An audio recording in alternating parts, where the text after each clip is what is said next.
El sol de la tarde aún estaba alto sobre Orem, Utah, el 10 de septiembre de 2025, proyectando largas sombras sobre el campus de la Universidad del Valle de Utah.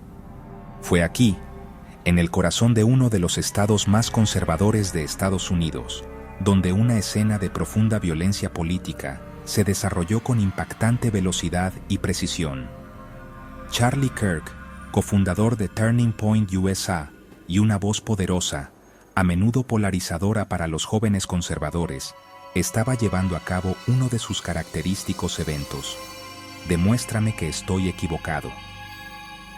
Se sentó en una mesa sencilla, rodeado por una multitud de unas 3,000 personas, participando en el tipo de debate directo y confrontativo que se había convertido en su sello distintivo. Era un espectáculo familiar, una piedra angular de su gira American Comeback, diseñada para energizar a su base y desafiar a sus oponentes ideológicos de frente, una escena repetida en innumerables campus. De repente, el animado discurso fue interrumpido por un solo y agudo estruendo. No fue un petardo ni un coche que falló. Fue el inconfundible sonido de un rifle de alta potencia. Charlie Kirk se desplomó hacia adelante, una única herida de bala en el cuello que terminó con su vida casi al instante. El caos estalló mientras la multitud se dispersaba en pánico y confusión. El disparo no provino de dentro de la multitud, sino de un tejado cercano, un acto calculado de asesinato. El perpetrador, una figura vista huyendo de la escena, había actuado con una frialdad escalofriante que sugería que no se trataba de un acto espontáneo de rabia, sino de una ejecución planificada. El evento, destinado a ser una muestra de libertad de expresión, se había convertido en un sombrío testimonio de su violenta supresión en una nación profundamente fracturada. El periodo inmediatamente posterior fue un torbellino de actividad policial y frenéticos informes de noticias. El FBI tomó rápidamente la iniciativa en una búsqueda a nivel nacional, publicando imágenes de una persona de interés descrita como un hombre blanco alto y delgado, con cabello oscuro, visto en el tejado en los días previos al ataque. El rifle y la munición, recuperados de la escena, estaban, según los informes, inscritos con lemas políticos, dejando pocas dudas sobre el motivo ideológico detrás del asesinato. No fue un acto de violencia al azar, fue una declaración política escrita con sangre. El asesinato de una figura pública prominente de una manera tan descarada envió una onda de choque no solo a través del movimiento conservador, sino a través de todo el panorama político estadounidense, forzando un momento de terrible claridad. ¿Quién era Charlie Kirk?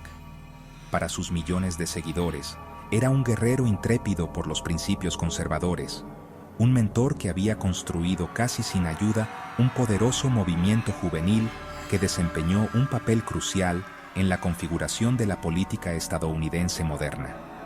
Fue un defensor de los mercados libres, los valores tradicionales y una visión del mundo de Estados Unidos primero.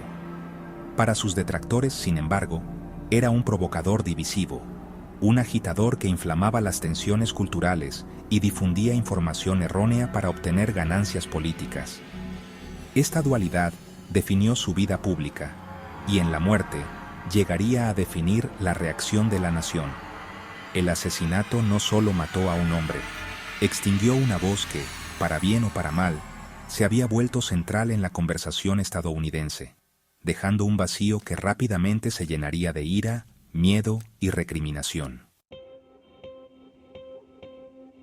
La noticia del asesinato de Charlie Kirk se extendió por Internet y las ondas con una velocidad asombrosa, y la reacción de la nación fue tan fracturada y polarizada como el propio hombre. Por un lado, hubo una efusión de genuino asombro, dolor y furia. Los medios de comunicación conservadores y las redes sociales se inundaron de homenajes que aclamaban a Kirk como un héroe y un mártir. Figuras de toda la derecha política expresaron su horror, enmarcando el asesinato como un ataque directo a la libertad de expresión y al propio movimiento conservador. Para sus seguidores, el dolor era personal. Habían perdido a un líder, un mentor y un símbolo de su lucha contra lo que ellos percibían como una cultura liberal hostil e intolerante. La emoción cruda era palpable, una mezcla de tristeza por su pérdida y rabia por el acto que se lo llevó. Al otro lado de la división digital, se apoderó una reacción mucho más inquietante. Si bien muchos liberales y demócratas principales emitieron condenas formales de la violencia, un segmento significativo y vocal de usuarios de redes sociales respondió con indiferencia, burla o incluso celebración abierta. Memes y chistes sobre la muerte de Kirk proliferaron, y los hashtags que celebraban el evento fueron tendencia brevemente en algunas plataformas. Para estas personas, Kirk no era una víctima, sino un proveedor de odio, y su muerte violenta fue vista como una forma de sombría justicia poética. Esta reacción, aunque condenada por muchos, reveló una realidad escalofriante. La deshumanización de los oponentes políticos había llegado a un punto en que el asesinato de un conciudadano podía ser recibido con alegría, una señal de una sociedad que perdía su brújula moral compartida. Esta respuesta marcadamente dividida no se limitó a cuentas anónimas en Internet. Se reflejó en el panorama cultural e institucional más amplio. Si bien se bajaron banderas y se guardaron momentos de silencio en algunas comunidades, surgieron informes de actitudes hostiles o despectivas en otras. El caucus demócrata de la Cámara de Representantes de Utah, por ejemplo, recibió un mensaje de voz amenazante, etiquetándolos como animales terroristas y asesinos. Un claro ejemplo de cómo el evento fue inmediatamente utilizado como arma para profundizar la animosidad partidista. El asesinato se convirtió menos en una tragedia nacional compartida y más en otra pieza de munición en una guerra política en curso, con cada lado usándola para validar su propia cosmovisión y demonizar al otro. El espacio para el terreno común, para un sentido compartido de horror, parecía haber desaparecido por completo.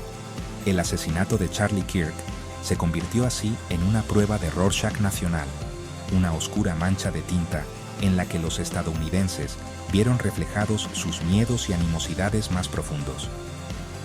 Para algunos, fue el trágico asesinato de un patriota. Para otros, fue la consecuencia inevitable de un discurso político tóxico que el propio Kirk había ayudado a crear.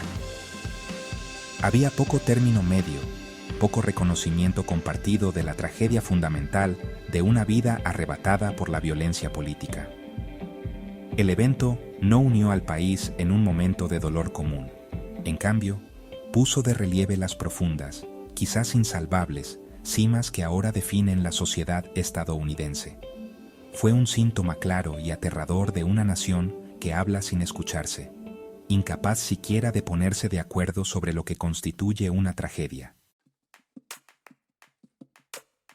En los días posteriores al asesinato, la respuesta política se solidificó, transformando a Charlie Kirk de un activista controvertido en un poderoso símbolo para ambos lados del espectro político. Para la derecha, fue canonizado inmediatamente como un mártir. El presidente Donald Trump, en un solemne discurso desde la Casa Blanca, llamó a Kirk un mártir por la verdad y la libertad, un joven patriota derribado por las fuerzas del odio radical de izquierda. Anunció rápidamente que Kirk sería condecorado póstumamente con la Medalla Presidencial de la Libertad, el más alto honor civil de la nación. Este acto consolidó el estatus de Kirk dentro del panteón conservador, elevándolo a una figura de importancia histórica cuya muerte sería utilizada para unir a su movimiento en los años venideros. La imaginería que rodeó la muerte de Kirk fue cuidadosamente manejada para reforzar esta narrativa de martirio. Su ataúd cubierto con la bandera fue escoltado desde Utah a su estado natal de Arizona por el vicepresidente J.D. Vance y la segunda dama Usha Vance, una solemne procesión transmitida por toda la nación. Líderes y comentaristas conservadores culparon implacablemente a la retórica de odio de la izquierda por crear el clima que llevó al asesinato. Señalaron los años de protestas, los abucheos en los campus y el vitriolo en línea dirigido a Kirk y su organización, enmarcando su muerte como la conclusión lógica de una campaña de intolerancia política. Para ellos, esto no fue solo un asesinato, fue el acto supremo de la cultura de la cancelación, una señal irrefutable de que sus oponentes políticos no se detendrían ante nada para silenciarlos. Para la izquierda política, Kirk se convirtió en un símbolo diferente, más complejo. Si bien líderes demócratas importantes como el gobernador de California, Gavin Newsom, emitieron condenas fuertes e inequívocas de la violencia, la narrativa general fue de una tragedia renuente. El sentimiento predominante era que, si bien el asesinato siempre está mal, la propia retórica de Kirk había contribuido al ambiente tóxico que cobró su vida. Fue visto como un símbolo de la política divisiva y a menudo factualmente dudosa que había inflamado a la sociedad estadounidense. Los comentaristas de izquierda argumentaron que su carrera se construyó sobre la demonización de los oponentes, y su muerte, aunque trágica, fue una manifestación extrema del mismo odio que se le acusaba de avivar. Esta interpretación, sin embargo, estaba cargada de sus propios peligros. Al vincular las propias acciones de la víctima con su asesinato, se corría el riesgo de justificar o minimizar la gravedad de la propia violencia política. Creó una narrativa en la que el acto de asesinato podía verse no como un mal absoluto, sino como un resultado predecible, aunque lamentable. Esta línea de pensamiento era una imagen especular de la narrativa de la derecha, donde un lado veía a un mártir puro asesinado por el mal, el otro veía una figura defectuosa, cuyas acciones llevaron a un final trágico pero quizás previsible. En ambos casos, Charlie Kirk, el hombre, se perdió, reemplazado por un potente símbolo empuñado al servicio de un argumento partidista, afianzando aún más las divisiones que hicieron posible su muerte. Inmediatamente después de cualquier tiroteo masivo en Estados Unidos, la conversación inevitablemente, y con razón, se dirige a las leyes de armas de la nación. El asesinato de Charlie Kirk, llevado a cabo con un rifle de alta potencia, ha reavivado este debate. La enorme cantidad de armas de fuego en Estados Unidos, más armas que personas, innegablemente facilita que las quejas políticas escalen a violencia letal. La fácil disponibilidad de armas de guerra proporciona los medios para que los extremistas actúen según sus impulsos violentos.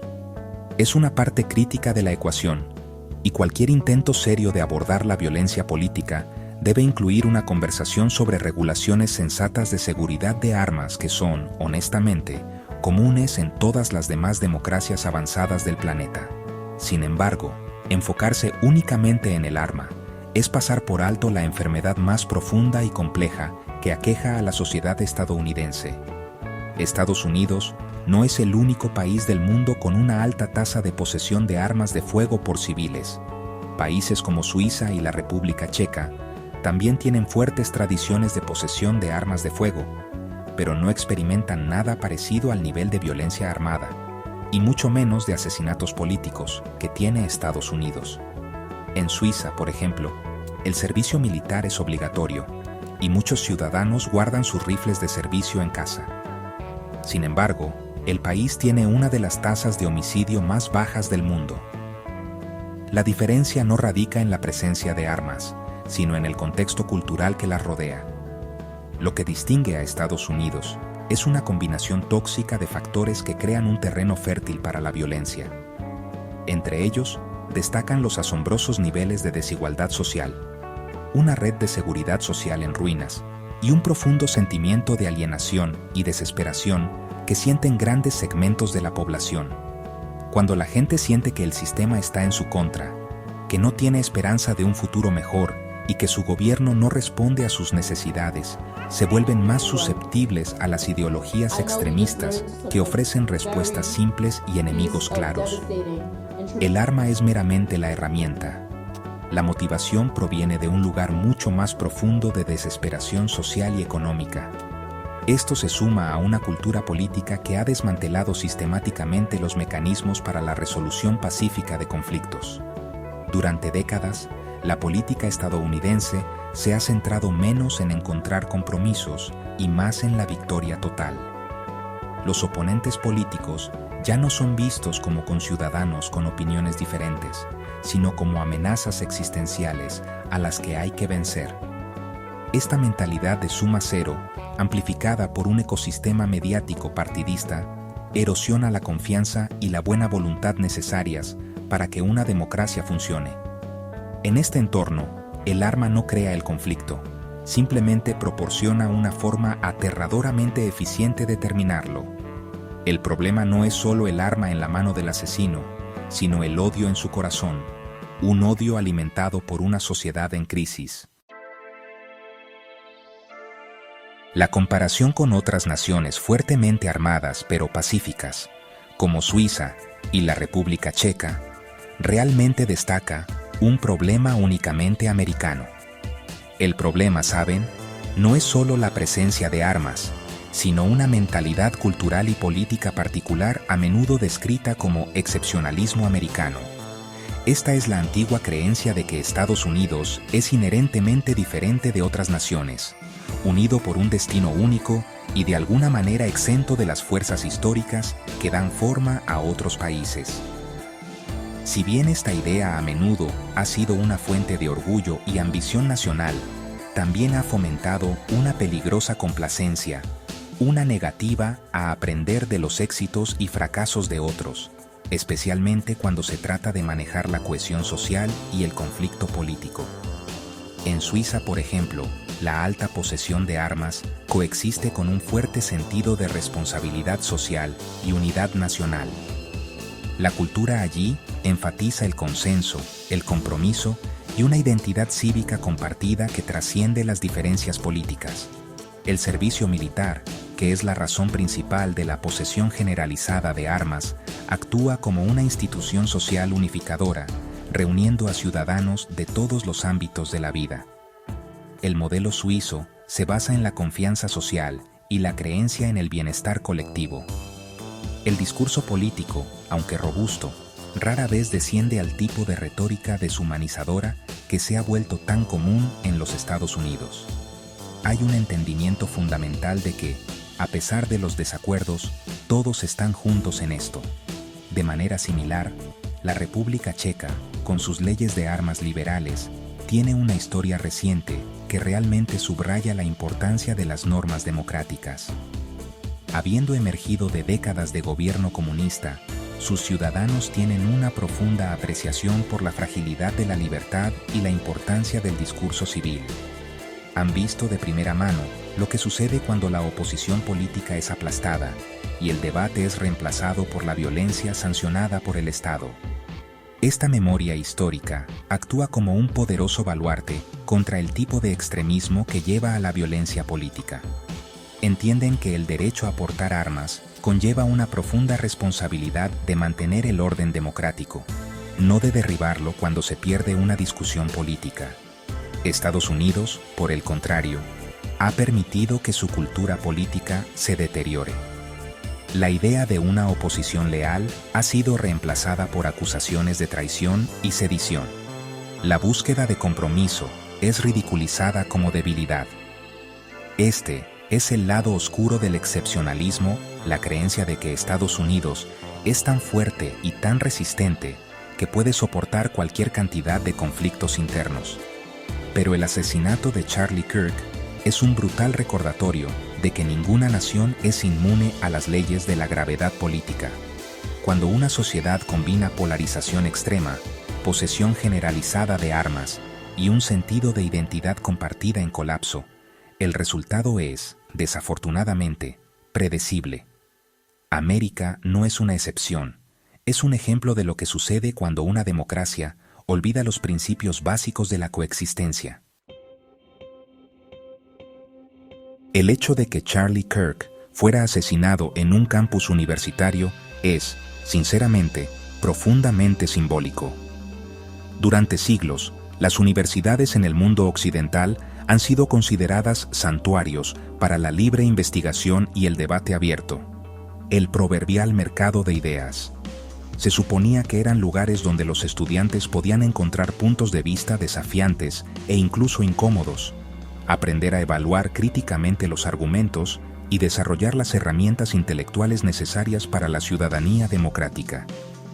El ideal era que todas las ideas, populares o no, pudieran expresarse y debatirse según sus méritos. Esta base de discurso abierto se consideraba esencial no solo para el descubrimiento académico, sino también para la formación de la próxima generación de líderes en una sociedad pluralista. Sin embargo, en las últimas décadas, este ideal ha sido objeto de un ataque sostenido, y muchos campus universitarios se han transformado en campos de batalla ideológicos.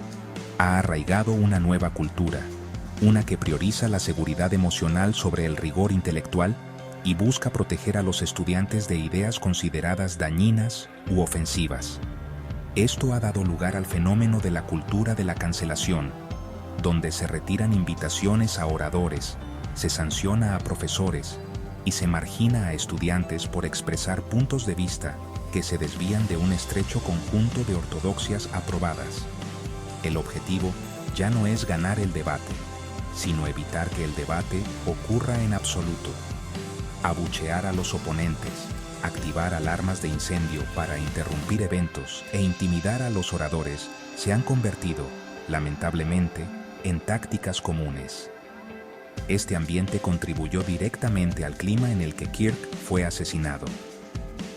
Como agitador conservador, era un blanco frecuente de tales protestas en el campus. Sus eventos a menudo eran recibidos con una oposición organizada destinada a silenciarlo. El eslogan "No debatir con el fascismo" se convirtió en una justificación común para negarse a interactuar con sus ideas, en cambio, etiquetándolo a él y a sus seguidores como participantes ilegítimos en el espacio público. Cuando etiquetas a tus oponentes como fascistas o amenazas existenciales, implícitamente argumentas que las reglas normales de compromiso no se aplican. Esta retórica, a menudo promovida dentro de las mismas instituciones académicas destinadas a fomentar el diálogo, crea una estructura de permiso para acciones más extremas. El fracaso de la universidad en defender los principios de la libertad de expresión ha tenido consecuencias nefastas. Ha enseñado a una generación de estudiantes que la respuesta adecuada a una idea desagradable no es refutarla con un mejor argumento, sino silenciarla mediante la intimidación y la fuerza. Ha reemplazado la cultura del diálogo por una cultura de conflicto. Cuando a los ciudadanos más educados de una sociedad se les enseña que algunas personas son demasiado peligrosas para ser escuchadas, es un pequeño paso creer que esas personas son demasiado peligrosas para existir. El disparo que mató a Charlie Kirk en un campus universitario fue el trágico y lógico punto final de una cultura académica que ha abandonado su misión central de investigación abierta.